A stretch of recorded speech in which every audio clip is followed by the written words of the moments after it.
Alright, what's going on, boys and girls? We're here with a review. Now, I don't do a lot of video game reviews because, well, quite frankly, just to play the game takes a long time, let alone to do a review. For those that are looking to ask and have a question answer of, what does it mean to be alive? What makes something conscious and alive? It's been a question we've asked for a long, long time.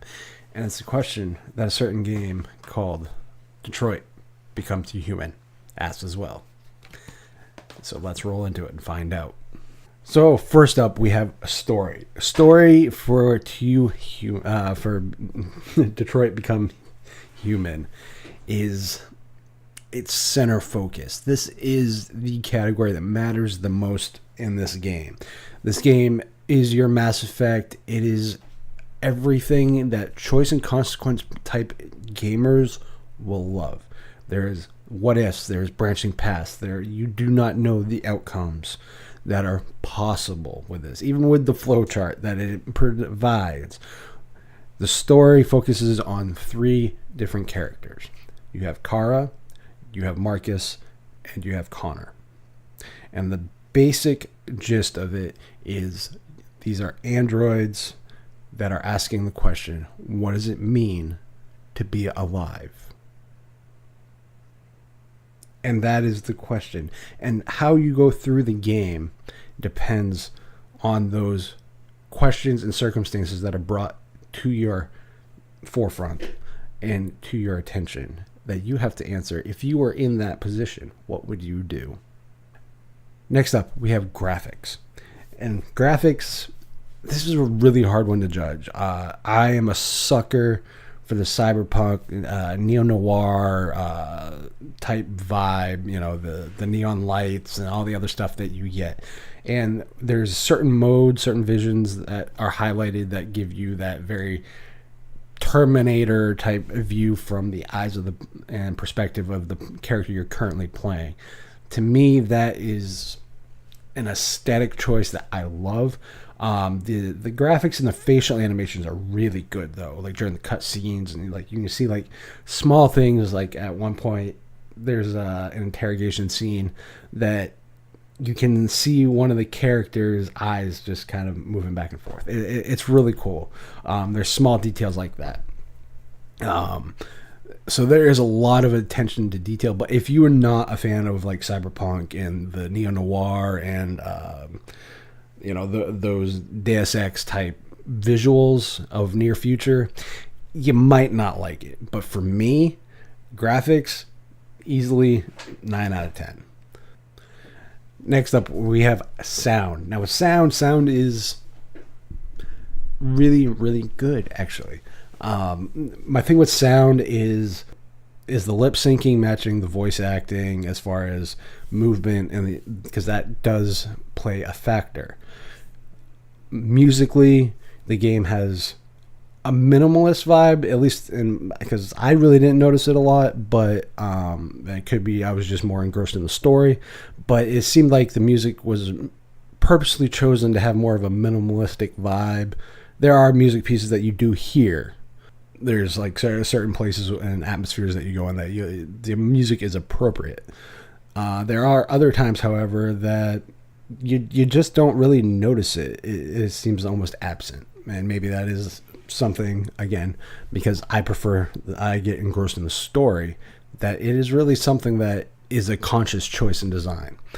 Hard to tell, but from my perspective, the voice acting is fantastic. What music is there, and it's appropriate. It's not anything that I'm going to go back and go to like OC Remix and download if someone makes a remix of it. But it's there. And the other killer part though is the sound effects, the weather effects, all the stuff like from a sound perspective is fantastically done. The atmospheric build that this game does is fantastic as far as its sound design. So with sound, I'm giving it a 9 out of 10. So next up is going to be a divisive section for my reviews. I do gameplay. Now, gameplay is dependent on the reviewer and how they view games.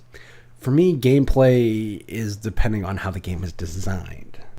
If you're looking for a strictly how interactive is this, it's a lot of QTE, quick time event stuff. And that there's a lot of, most of your other segments are exploring a little bit. You have some invisible walls and like failure stuff. That's kind of annoying.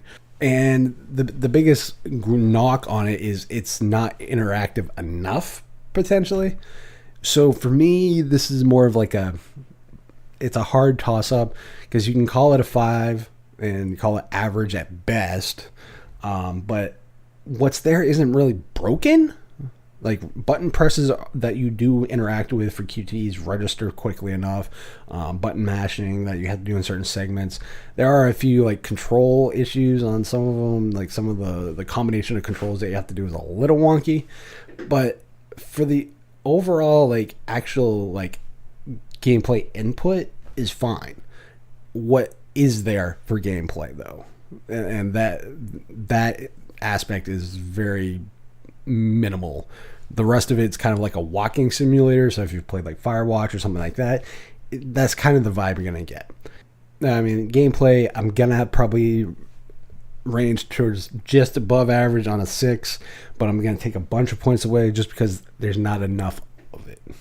Up next, we have customer service. Customer service is how the game was presented, how the game was pitched, how overall the customer experience for this particular game was. From what I've seen, there was no shady marketing. It was described as what it was. Especially if you are a gamer in the know, you will know exactly what a type of game Quantic Dreams and David Cage games are. You should know this since Fahrenheit or Indigo Prophecy, whatever you want to call it. They're very story focused and heavy. I didn't find any like wonky out of tune like DLC practices. I didn't find any really glitchiness in my gameplay. The game adapted very well to certain choices. Sometimes you throw stuff at it just to see what would stick, and the outcomes it adapts and just goes on. It's very clear cut. There's no like marketing BS. It's what it is, and that is kind of refreshing. Now, I'm not going to give this a 10 out of 10 because obviously there are probably reports of things being issues. So for me, I'm going to give customer service a 9 out of 10 in this. Now, I could be wrong. I'm just saying from what I have found. Remember, reviews, there's subjectivity in the guise of objectivity. And with that, we have a final score. If you tally all that up, we have a final score of 42. Now, some people might claim that's quite high for a interactive movie. I take the game for what it is. I do not take it, or nor do I combine it, or look at it from another perspective or another vantage point that someone else might. This, to me, is a game about playing as an experience. It is not to be taken as, oh, this is like Mass Effect, or this is like Dragon Age, or this is like... That's not the type of game they are looking to create. They're looking to create more of an interactive movie. And you take it as it is and not make the comparison. This is, to me, out of all the games that I've played, and I've played Heavy Rain, I have played Beyond Two Souls, I have played Indigo Prophecy or Fahrenheit, whatever you want to call it. And to me, out of all the Quantic Dream and David Cage games, this is the best one. Hands down. So with that, am I right? Am I wrong? Well, you guys know what to do. Comment below if you agree or disagree. And at the end of the day, peace out.